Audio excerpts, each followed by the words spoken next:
Hello, welcome to Codetober Day 15, if I'm remembering correctly. So on the day 13, October 13, on the day 13, we saw this function, which is the extract path function from my DataWeave scripts repository. And on last video, we saw the isNumeric function. So if you missed it, go ahead and watch it. For now, we're going to see the substringAfter function from the strings module. So if I go here to my substringAfter documentation, there's only one script. So I will just take this one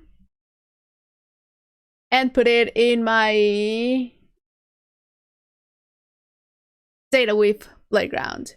All right, so I'm gonna put it here. So how is this used? Notice how this time we're just doing an import. You can also do this, and that also works if you want to just import each function separately.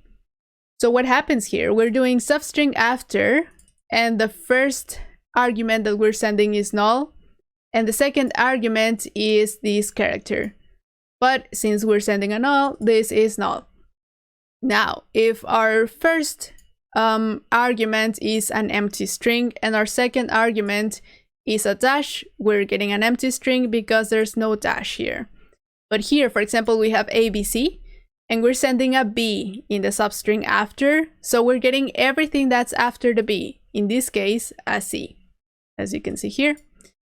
Now here we have ABC, BA, and we're sending a B.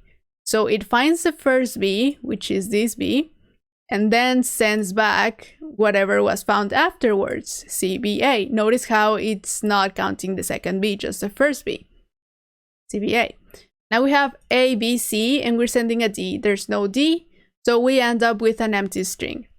Now we have ABC and we send an empty string, so we end up with ABC because an empty string was found at the index 0,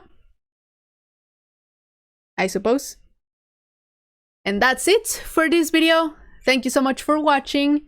I will continue doing the functions that I said that I was going to go through here. So next one is the scan function. All right, I hope you like that. Remember, subscribe here. Follow me on socials at Martinez, and see you on the next video. Bye.